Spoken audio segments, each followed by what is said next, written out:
This is Kate at the Library Whispers, and today we're going to take a look at this article in the BBC History magazine from July 2013. The first Viking King of England. How Swein Forkbeard seized the English throne 1,000 years ago. So, here is the article.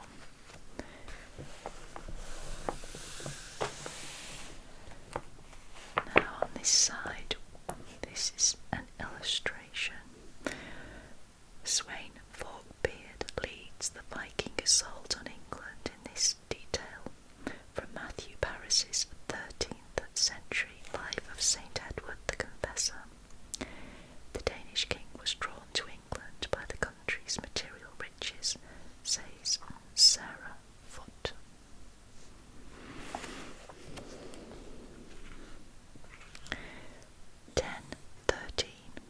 The year the Vikings conquered England. It's 1,000 years since Swein Forkbeard employed superior military strength and tactical ability to supplant the descendants of Alfred the Great. Sarah Foote traces Sweyn's journey from foreign adventurer to first Viking king of England. Let's begin. 1,000 years ago this summer, the King of Denmark and lord also over Norway and Sweden invaded England with a large fleet.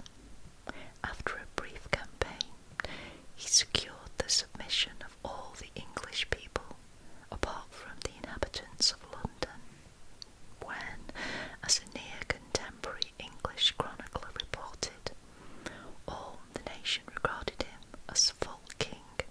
The citizens of London finally capitulated and submitted, giving the Dane hostages for fear that he would destroy them.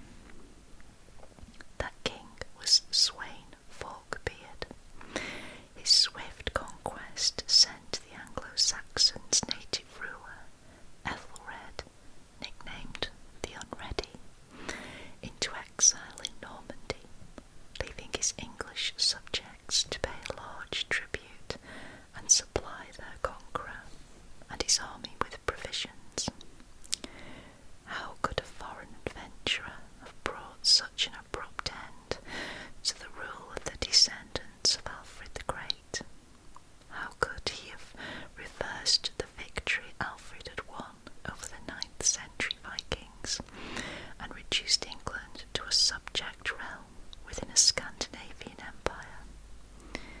The story of Sweyn's conquest of England goes back to the AD 990s, to one of the most celebrated episodes in early English military history, reported laconically in the Anglo-Saxon Chronicle, but commemorated in a famous Old English poem, Battle of Maldon. In the summer of 991, a fleet of more than 90 Viking ships landed in Kent, sailed to Ipswich, and after sacking that town, came into the estuary of the Blackwater River in Essex. Facing them on the other shore stood the ranks of the English army, led by the Ealdorman of Essex, Brythnoth. When a Danish messenger called across the water to urge the English to make peace and buy off this onslaught of spears with tribute money, so that they need not join battle so grievously, Brythnoth stepped forward to speak in response. Sea Raider, can you hear what this?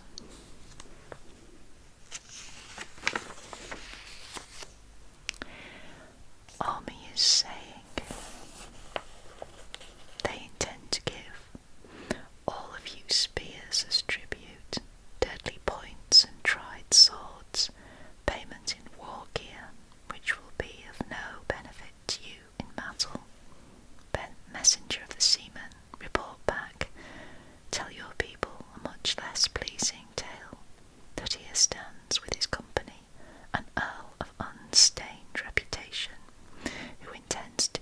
this homeland, this kingdom of Ethelred, my lord's people and his country. They shall fall, the heathens in battle. And that's from the Battle of Maldon, lines 45 to 54.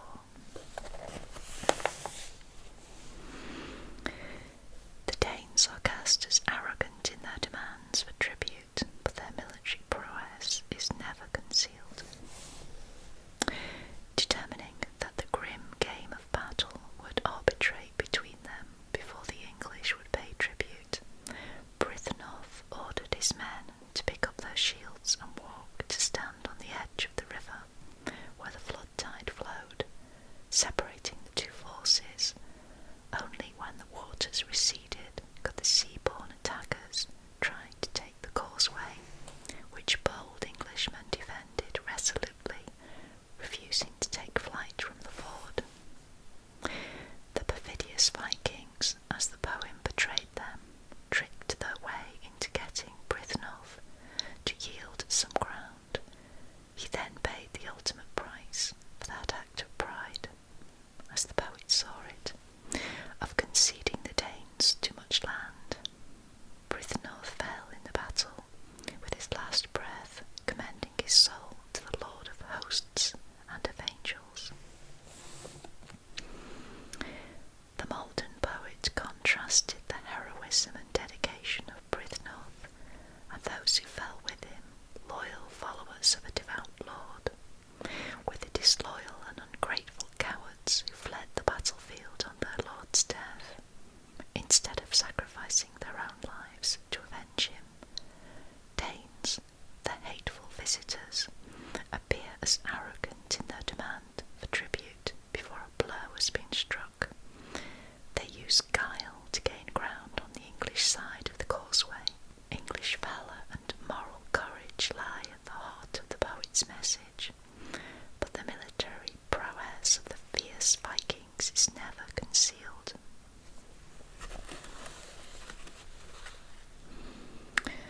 Although the poem did not name any of the hostile army, the Anglo-Saxon chronicle credited Olaf Tryggvason with leading the force that attacked England in 991, implying that he fought at Maldon, but an independent source mentions the involvement of an Essex nobleman in a treacherous plan that Swein should be received in Essex when first he came there with a fleet.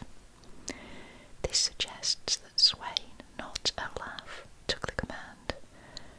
Newly established as king in Denmark, with the substantial power and resources of that realm behind him, Swein made a more plausible leader of this invading force than did the Norwegian adventurer Olaf. He would prove a formidable foe. After a period of relative peace, Vikings had begun again to attack English shores before Swein and Olaf arrived in 991. Sweyn's personal involvement represented a new threat. Denmark's ruler had his eye on the material resources of England, one of the richest kingdoms of its day. Scandinavian adventurers had sought new lands and opportunities in Western Europe since the 9th century, but never before had the Danish king himself led their raids. Sweyn's ability to spend so much time on overseas expeditions offers an insight into the security of his power at home. The plunder he gathered in England helped to bolster both his resources and his reputation, strengthening his position on both sides of the North Sea. Now in this picture we see the hapless English king Ethelred as depicted in the 13th century Abingdon Chronicle. And here are both sides of a coin struck during the reign of English King Ethelred. One side shows the king himself here, while the other portrays the hand of God here. Now we'll have a look at this page in a minute. This is Sweyn's Progress.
furious fighting near Thetford brought Swein another victory, and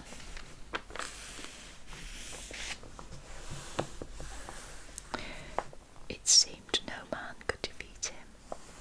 Then, in 1005, a famine struck England, one so bad that the chronicler wrote that no man ever remembered one so cruel. Swein was forced to take his fleet back to Denmark. The chronicler, writing from London some time after the events, during the reign of Swein's son Canute, laid the blame for the recurrent English defeats firmly on the English leadership. To the chronicler's mind, the incompetence, indecision and cowardice of those in power weakened the morale and determination of the rank and file troops, who often crumbled on the battlefield without offering real resistance. So weak were England's defensive responses that the Danes went about as they pleased. Nothing withstood them, and no naval force nor land force dared go against them, no matter how far inland they went. That's from the Anglo-Saxon Chronicle.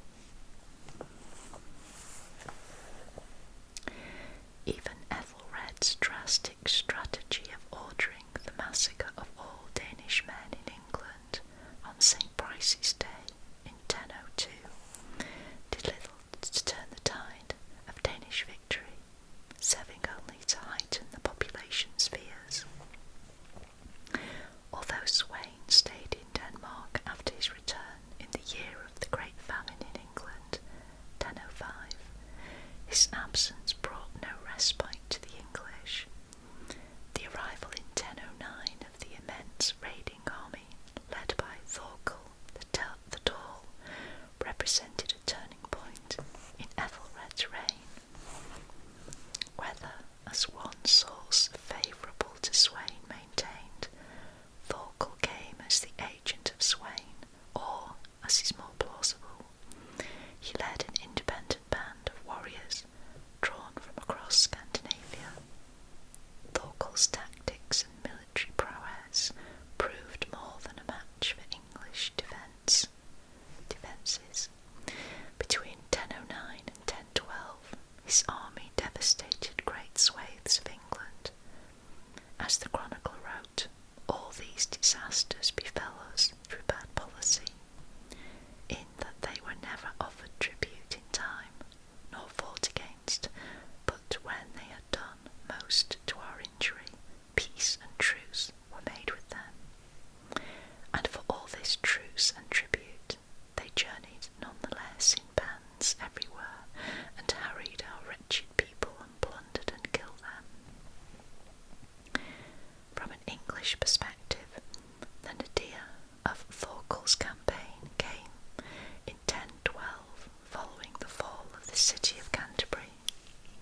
managed as often as they pleased.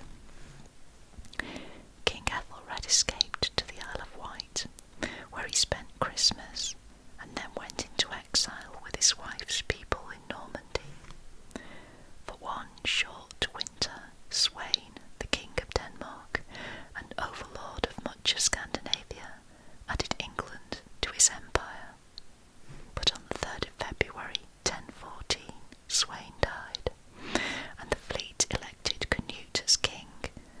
The English then thought better of their own king, their natural lord, and begged him to return, if he would govern them more justly than he did before.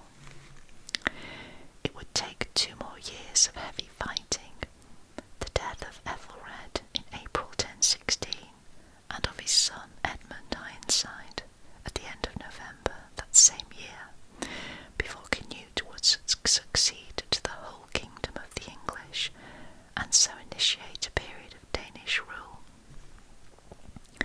Canute's ultimate victory owed much to the persistence and military prowess of his father, Swein. From the perspective of 1013, it was clear that Brythnoth and his companions at Malden had fallen to the superior military and tactical strength of the most successful king of the Viking age. So this picture here is Swein arrives in England in an illustration from the lives of Saints Edmund and Freemund, 1434 to 44. The Danes set out to subdue the English through fear, and the strategy worked. Who was Swein Forkbeard? The rise of the Danish king who subjugated England. Swein was the son of Harold Bluetooth, the first Christian king of Denmark, who had substantially enlarged the Danish kingdom and been accepted as overlord in Norway. Eager to wield power himself, Swein rebelled against his father in AD 987 and drove him into exile.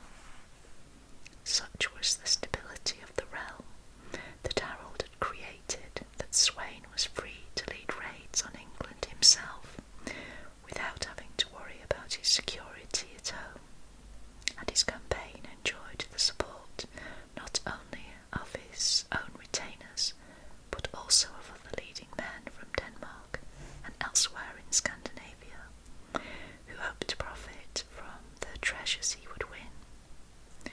Swein's nickname, Forkbeard, is first recorded in a chronicle from Roskilde, compiled about 1140. Most medieval accounts of his career followed. The lead given by a German chronicler, Adam of Bremen, who denigrated Swein for failing to recognise the authority of the German emperor and not acknowledging the ecclesiastical authority of the Archbishop of Hamburg, Bremen. A more positive picture is offered in a text in praise of Emma, widow of Ethelred the Unready, who went on to marry Canute, Sweyn's son. There, Swein is praised as a fortunate, generous, and religious king.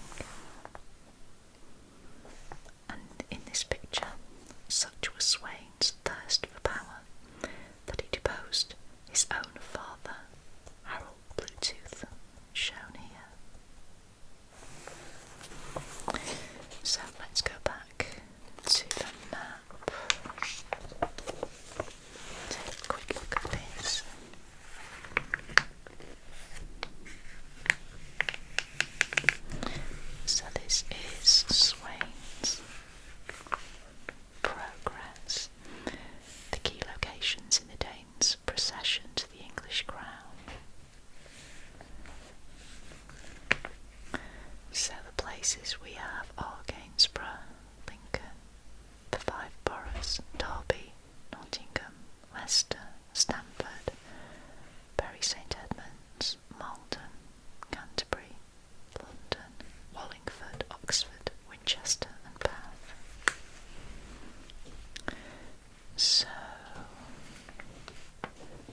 western shires, so